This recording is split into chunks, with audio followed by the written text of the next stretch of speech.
आई भटभटात है तो मजा आवत तोरे मजा के ऐसी तैसी। हाँ, इतना जोर दागा। एक ठू होत है जमीनी गोला, एक ठू होत है आसमानी गोला। तो हम कहें एक ठू होत है आखिरत के गोला। ई दोनों दगी तो सलामती है, ऊ दगी तो छितरा जाओ है। मतलब जायका तलाश करने के लिए, जायका तलाश करने के लिए औरतों ने घर बिगाड़ने का ठेका ले लिया और कहा तोहरे बाहरे संभारो, यहाँ यक्को गाना कम ना पड़े देव। अब 60-70 की सेकंड हैंड बूढ़ी खवातीन को भी ला करके बिठा दिया गया। मुंह में दांत नहीं, पेट में आंत नहीं, आंख में रोशनी नहीं, कुव्वते समात 3 साल पहले हिजरत कर चुकी है, सब कुछ निकल गया है। वकरे बादो भले तोतले जबान से, लेकिन वनहु कहा थी पहले हम कढ़ैबा। हम क्या कहाओ? हाँ, तो कहा कि तुम लोग बिल्कुल अब वो है, एक होता है हल्दी रसम, एक होता है तेल वाला रसम। तो हम कहें दाल चीनी गरम मसाला वाला भी रसम रखो ना, ये हो तो रहा था। हाँ, तेल के रसम जमे गलगला पट्टी, गलगला पट्टी रात भर गलगला पकाए, वकरे बाद गला फाड़ फाड़ सवेरे गावत मस्जिद तक पहुंच गए। हम इत्तेफाक से फजर की नमाज पढ़ा करके निकले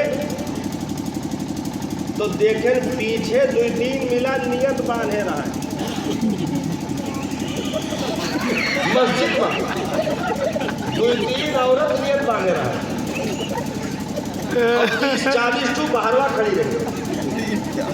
और आटा का अब पता नहीं रहा था, 3-13 मतलब कुछ रहा था, मतलब आटा का दिया के गिनती जिसमें घी पड़ी होती है, सूती कपड़ा या रुई पड़ा होता है, और आटा। हमने कहा अकल पर पाथर पड़ गई। दोनों चीज अल्लाह ताला खाए के लिए दी सी, फूके के लिए ना दी सी।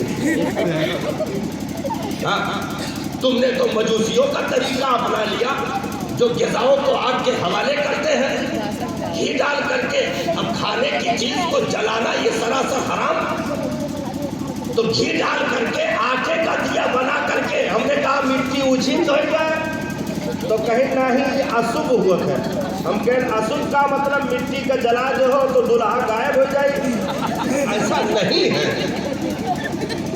हाँ, आटे को जलाया, घी को जलाया। अब दोनों रिस्क, दोनों अल्लाह ताला ने नेमत के तौर पर दिया था, उसमें आग लगा दी और ले जा करके अरे कालीन वही 30-35 हज़ार के हम मस्जिद में हजरत डलवाए था। कुल ले जा वही कालीनियन पहिया 11 जगह गुलगुला रख दीन, कुल फैलाए गए। हाँ, जुमा में बहुत ज़बरदस्त हमने फिर फटकारा। हमने कहा ये कौन सी हरकत है? पहली बात तो औरतों का मस्जिद में दाखिला ही हराम है, सख्त हराम है। उसके बाद फिर मस्जिद के फर्श को खराब किया, मस्जिद की कालीन को खराब किया, आटे को आग लगाया, घी को आग लगाया। कुल मिला के काम करना चाहत रही फातिहा। तो हम कहें ये कौन फातिहा हुआ? हमने कहा भाई अगर यही करना है, फातिहा ही करना है, तो फातिहा एक अच्छी चीज़ है, अच्छा अमल है। घर में बनाओ, इज्जत से अपने घर के मर्द हजरात को दे दो, अगरबत्ती दे दो, खुशबू लोबान दे दो, और बर्तन में गलगला रख दो और कहे कि जाओ भाई मस्जिद में जाओ, जमात से नमाज पढ़ो, उसके बाद वही फातिहा कराओ और उसके बाद लेकर आना, फिर तबर्रुक तकसीम किया जाएगा। ये एक आसान तरीका था, एक बेहतर अमल था मुसलमानों के लिए। लेकिन औरतों की टीम ने मस्जिदों का घेराव किया, घर से गाना गाते हुए मस्जिदों तक पहुंची। एक तो औरत की आवाज भी पर्दा है, गैर महरम के कानों में पहुंचे वो भी हराम खोरी। जेवर की आवाज यानी पायल जो बज रहा हो वो بجنے والا زیور بھی عورت کو پہننا اسلام نے اس لیے منع کیا کہ غیر محرم کے کان تک اگر یہ آواز پہنچے گی تو دلوں میں وسوسے پیدا ہوں گے، عزتوں کے جنازے نکلیں گے۔ اس لیے ایسی چیزوں کو اپنے بدن کا زیور نہ بنانا، اپنے بدن کے لیے زینت کے طور پر استعمال نہ کرنا۔ جس اسلام نے ہمیں سلیقے کے ساتھ جینے کا ہنر دیا اور اس زمین پر رہ کر کے ایک مہذب قوم بننے کا ہمیں اور آپ کو ٹریننگ دی، عقیدہ دیا، ہم نے اپنے طبیعتوں کے ذائقوں کو پورا کرنے کے لیے وہ آزادی دے دی، تو گھر میں شادی کی برکتوں کا جنازہ نکالنے کے لیے عورتوں نے ٹھیکہ لیا اور باہر مردوں نے کہا کہ ہم سنبھالیں گے، باہر انہوں نے عزتوں کا جنازہ نکال دیا۔ تیل ہلدی چونا کے جیسے ناجائز رسموں کی بنیاد پر یہ 4-5 دن تک حرام کاریاں گھروں میں چلتی رہی اور گھروں پر بڑے بڑے اسپیکر لگا کر کے ڈی جے ڈانس کے جو ہے گندے گندے فلمی گانوں کو بجایا گیا، پورے محلے کو سنایا گیا۔ اس کے بعد بارات پہنچی، سب کچھ کرنے کے بعد پھر کہا تھا مولانا صاحب برکت کے دعا کر دو۔ ہم کہیں آفت کے دعا کراؤ، برکت کے تو ہو نہیں سکتا۔ کہاں بچا جوان برکت رہی، سب کچھ پھوک تاپ لیو، وکرے بعد کہا تو آؤ چھائے بیٹھ جاؤ۔ نہ مڑیا رہ گئے، نہ کوریا رہ گئے، نہ تخت رہ گئے، نہ بسترا رہ گئے، کل آگ لگائے کر تاپ لیو۔ اور جب خالی تھوڑا موٹھا بھر راکھ بچا تب کہا تو آؤ چھائے بیٹھ جاؤ۔ ہم نے کہا اب مولانا دعا نہ کرے تو ڈائریکٹ کعبہ شریف میں دعا کراؤ، اگر قبول ہو جائے تو مولانا کا رسریس باندھو، زندگی نہیں قبول ہو۔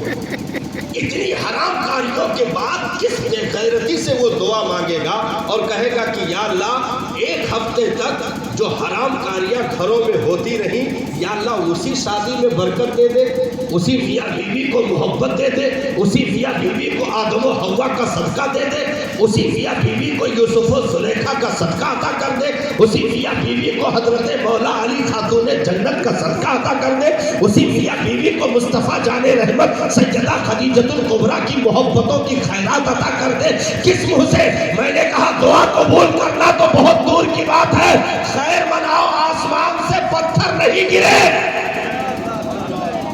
آسمان سے پتھروں کی بارش نہیں ہوئی۔